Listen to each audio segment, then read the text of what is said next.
Welcome to Inclusion Matters, a podcast about children's development from the Center for Inclusive Childcare.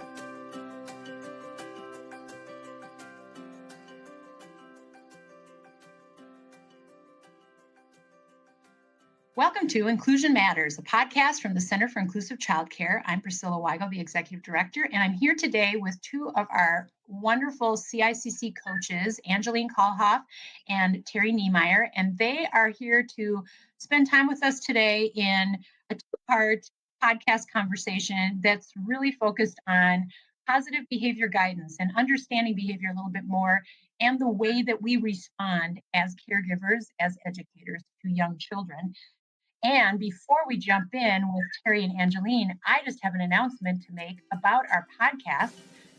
This is our 200th episode of Inclusion Matters. We are so thrilled to have been around for as long as we have. We've been doing these podcasts for 15 plus years, and they've been really useful for a lot of you out there, I know, in just using them for staff meetings, using them to share short snippets of information with others. So with that, I think we're going to jump in with Tari and Angeline and talk about everyone's favorite topic in early childhood, behavior, and how to respond to behavior. So I'm going to ask you two, as coaches, what are some of the things that you see consistently when you're out coaching in childcare? We serve the whole state of Minnesota. We serve family childcare, center-based care. What are some things that you notice out there? So as I've been coaching, some common themes pop up around throughout all of the programs that I've been with. A lot of times we see biting, not sharing, maybe some hitting. Also, nap time issues seem to bubble up quite a bit when talking with providers from across the state. And so I think those are some of the common kinds of things. I've also heard providers talk about just maybe talking back or saying no to their teachers. And so that's something else that I have heard a lot of. That's great. Thanks, Tari.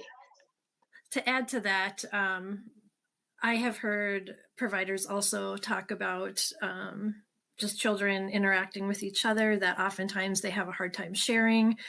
They have a hard time kind of communicating what their needs are. And similar to what Tari said, a lot of times it's that talking back.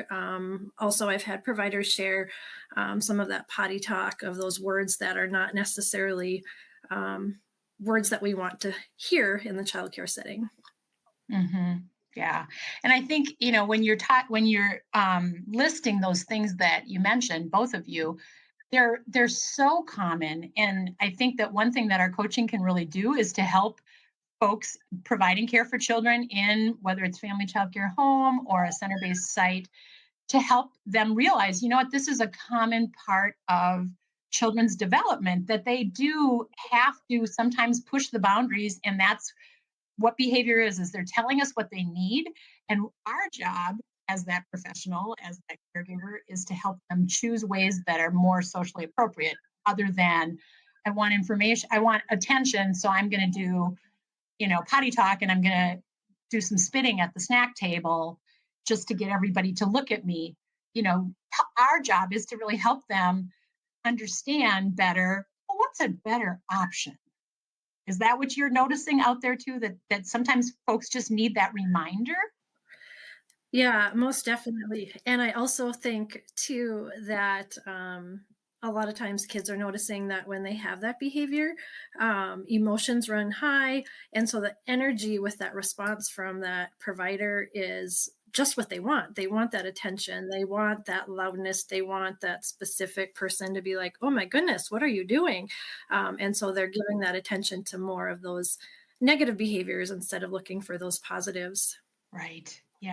Tari, you were going to add something. Yeah, while you're talking about that, I was thinking about how so much in our field is about relationship. And sometimes children just want to have that relationship with the provider. And if spitting or doing something silly standing in line gets that relationship and connection with the grown-up, they're going to do that. And so it's really great to kind of think of ways to flip around that energy that the children are wanting to get from us. And we can do that by visiting with them about the things that are going right in each moment, and that way. Yeah, I'm glad you both brought up two really important things that I think it's critical to highlight when you're talking about behavior, is just that that connection, that relationship, that energy that child wants from that adult. And sometimes, it's that attention from their peers that is another plus. But it also could be too some of those habits that children sometimes know, well, I'm going to get the biggest bang for my buck if I do the big thing. And that's, and it works, that's, as I think you said just very few minutes ago, oh my goodness, what's going on here? That energy that, stop everything, draw all, and I'm picturing the group story and someone starts to make some sort of weird noise or do something that, isn't necessarily perfect for listening, we'll say. And the whole group turns to that child. That's a really powerful thing, to have all of that attention on you. And so, when we talk about that energy, it is a powerful thing for children. And so helping them understand how they can feel that energy in a different way that's going to be more conducive to further positive connection with their adult and also their peers. What are some of those common phrases that you hear when those challenges occur, though? What are some things that you find happen pretty consistently when you're coaching as far as that response from the adult? A lot of times I think programs will say things like, we need to share, or maybe another common one that I've said is, keep your hands to yourself. So when they're sitting during circle time and they're getting a little fidgety, having that reminder. Some programs will say things like crisscross applesauce, just to help children think about how to kind of calm themselves down and sit during group activity time. And just those little reminders of using your inside voice. We use walking feet, maybe reminding children that we have to wait. And so I think as providers, we start to have kind of this go-to set of things that we do say throughout the day that kind of helps the children know. Sometimes we might not even realize what we're saying throughout the day, but the children know. We start getting into our own patterns and routines of what we say when a particular behavior happens. And that's actually a really good thing for the children to have that consistency. Right. Angeline, you're going to say something. I can tell you're just chomping at the bit to say something. Yeah. Well, one thing I was thinking about when Tari was commenting on that is, being with different providers, you almost start to see like a culture within their program. And so like Tari was saying, they have their own phrases that they typically will say, and the kids know how to respond to that. So the way we say something, they go to a different childcare or maybe even in a center to a different classroom, and the wording might be different, and that child might need some time to adjust to that because it's not as familiar to them as that same comment. And so that is just one thing to kind of keep in mind too, is if a child is like appearing to not know what you're saying to them or how to respond to it, we might need to rethink as adults or providers how we're phrasing something so that child knows what's expected of them. Right. And when I'm thinking back to my days in the classroom and my days as a coach as well, and some of those phrases, as you were saying, and that culture of a childcare setting can be they can sometimes be phrases that don't say a whole lot and don't give enough information for that child who maybe is new or maybe moved to a different group, or they left that childcare entirely and now they're a new person at a whole new family childcare home, and that that provider doesn't say walking feet. They say something else. And so I think that as we, we are educators first in early childhood. That's what we do. We help educate and care for children. And so how are we really educating kids to do, and how are we helping them use what they're learning in our phrases that's going to carry them through life? And so I think that some of those phrases like walking feet, okay, that's pretty clear. But then there are some others that are pretty vague. Any examples of those? Yeah, one that I have been hearing a lot in programs is the term no thank you. And so an example of how that might be used is, let's say there are two children playing together, and then there's a disagreement about what to do, and there's a squabble over a toy, and the teacher walks over and says, no, thank you.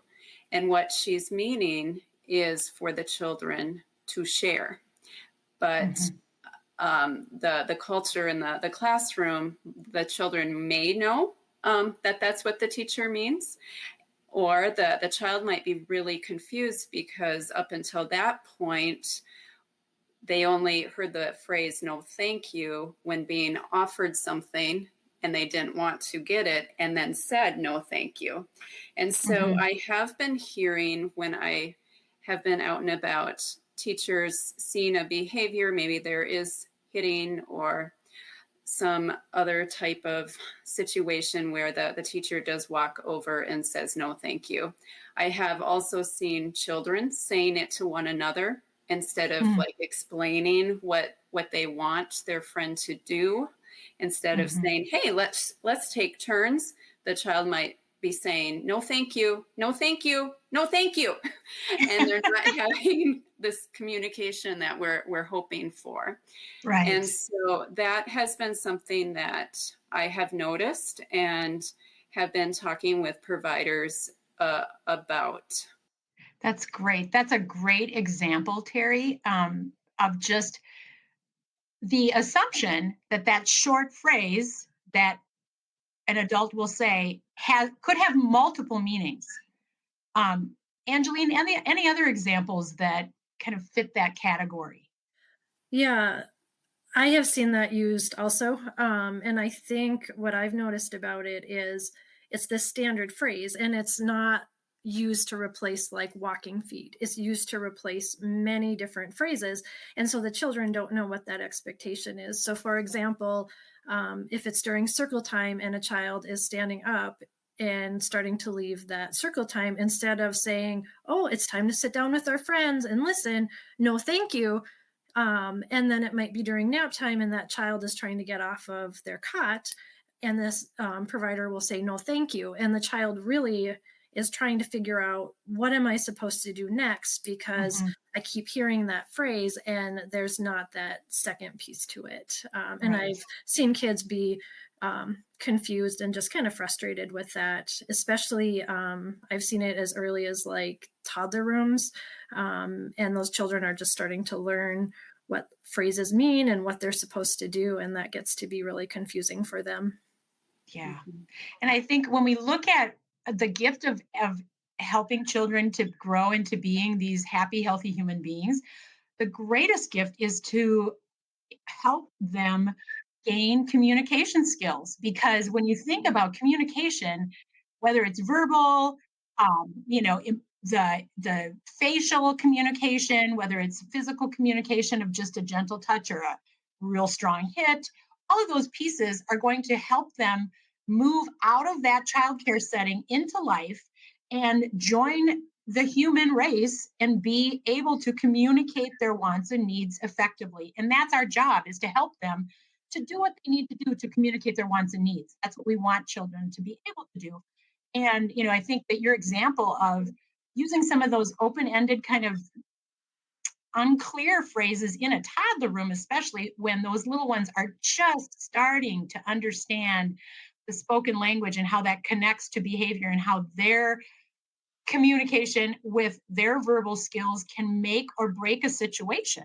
Because I think that it goes back to what maybe you said earlier on in the podcast, Terry, when you were talking about no, children being able to just say no, or, and being that termed as talking back.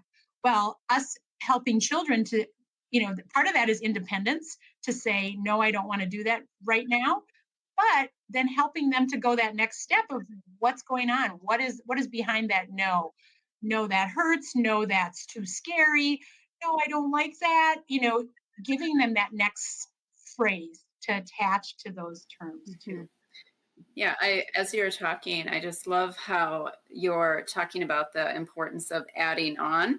So maybe in that situation, the child's just expressing, no, I don't want to do something, but I love the fact that the provider can look at the child, see what else might be going on. You might have to be that super sleuth and figure out what else is going on, and then be able to say, oh, you don't want to because it looks like you have a scared look on your face, or start helping them by realizing what emotions they might be feeling, naming those emotions and what their body might be feeling can really help just add on to the language that they are expressing. Yeah. Even if maybe it's not exactly what we're hoping for in that moment, but knowing that all of the behavior that a child is displaying some form of communication.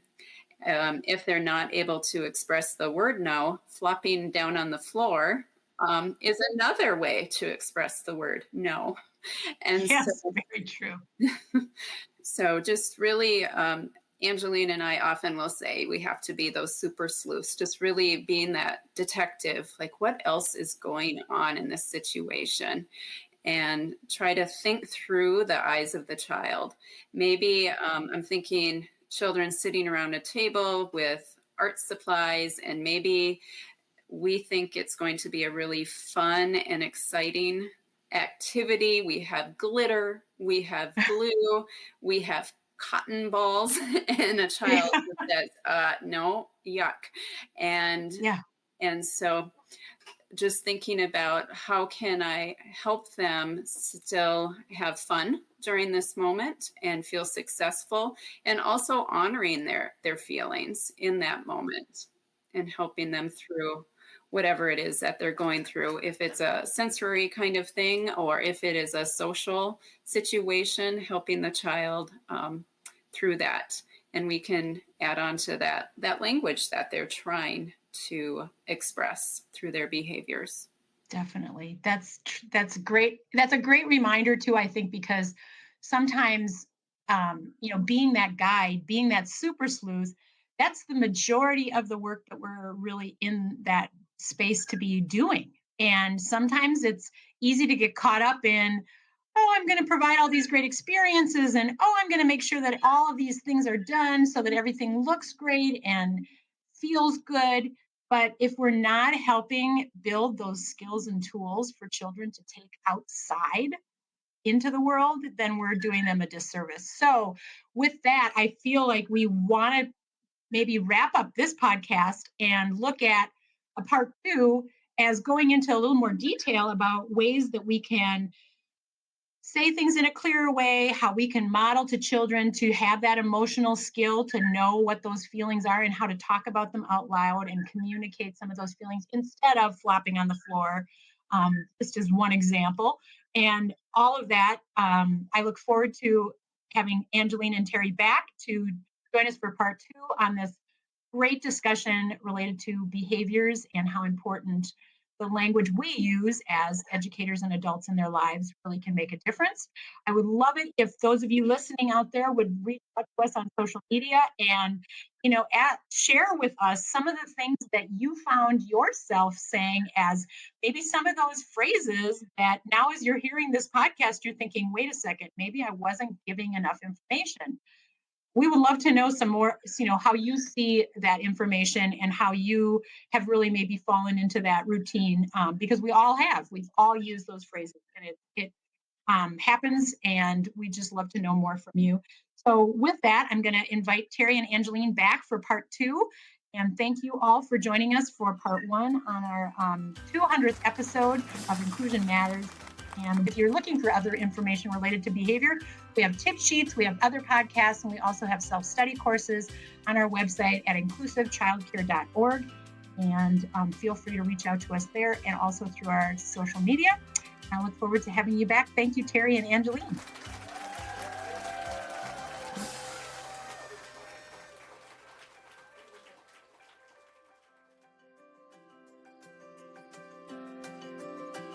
Thanks for listening. For more resources, visit us at inclusivechildcare.org.